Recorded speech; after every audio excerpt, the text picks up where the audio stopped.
Kita dapati almarhum al-maghfurlah Al-Habib Mundhir bin Fuad bin Abdurrahman Al-Musawa yang kita peringati haulnya, bagaimana beliau sosok murabbi yang luar biasa, banyak merubah sifat-sifat para pemuda-pemudi yang tadinya jauh dari Allah Subhanahu wa taala, bagaimana mereka semakin dekat dengan Allah.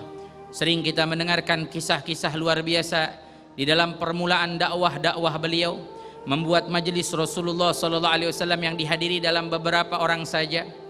Beliau sampai datang menuju tempat-tempat tongkrongan anak-anak muda, bahkan seringkali mengirimi surat kepada anak-anak muda.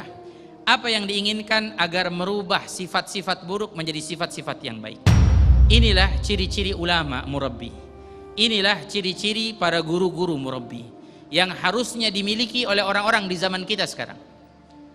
Para ulama, para guru harus memiliki sifat bagaimana caranya supaya umat itu bisa berubah, supaya umat itu bisa menjadi yang lebih baik. Mohon maaf, bukan hanya sekedar kita menyampaikan, oh ini saya sudah menyampaikan, diamalkan, alhamdulillah, syukur-syukur, tidak diamalkan, tidak apa-apa.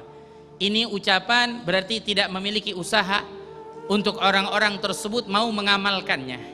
Tapi bagaimana caranya kita mencari hal supaya orang-orang yang mendengarkan apa yang kita sampaikan mau mengamalkan.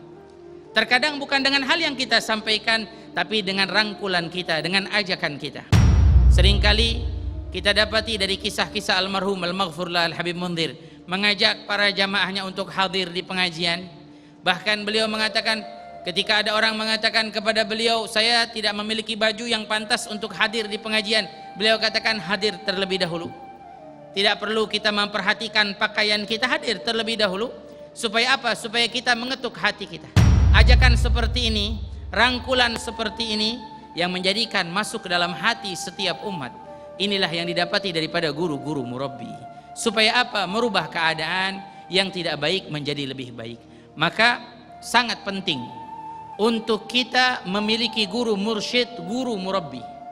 Sebab apa? Seringkali kita dapati dalam diri kita sifat-sifat yang tidak baik. Kita sadari itu. Kita sadari kita masih banyak kekurangan, masih banyak ketidaksempurnaan. Tapi kita berusaha ingin belajar lebih baik lagi, ingin berhijrah, ingin bertaubat, ingin selalu menjadikan diri kita di hadapan Allah Subhanahu wa taala mulia. Maka siapa lagi yang bisa mengantarkan kita kalau bukan guru-guru kita? Makanya ada salah satu ungkapan, kun ma'allah, yang artinya jadilah engkau bersama Allah. Jadikan setiap diri kita, keadaan kita, apa yang kita lakukan dalam setiap hari kita, kita bersama Allah. Wa in lam takun ma'allah fakun ma'aman ma'allah. Kalau engkau tidak bisa menjadi seseorang yang bisa bersambung kepada Allah, maka jadikanlah dirimu bersambung hubungan dengan orang-orang yang bisa menyambungmu kepada Allah. Fa innahum yuwasiluka ilallah. Sebab guru-guru seperti itu, para ulama, orang-orang soleh seperti itu yang bisa menyambungkan hubungan kita dengan Allah Subhanahu wa taala. Merekalah dikala kita jatuh, mereka yang membangkitkan kita. Dikala kita lupa, mereka yang mengingatkan kita. Maka sungguh rugi seseorang yang dalam hidupnya tidak memiliki guru. Sungguh rugi. Sebab apa? Ketika lupa, ketika salah, tidak ada yang mengingatkannya. Dan bahkan ada sebagian orang yang tidak mau mencari tahu. Sampai Nabi SAW mengajarkan kita dalam prinsip untuk mencari ilmu, sampai cari ilmu walau ke negeri yang jauh. Supaya apa? Supaya kita berusaha untuk mencari guru yang bisa membimbing kita, yang bisa mengajarkan kita.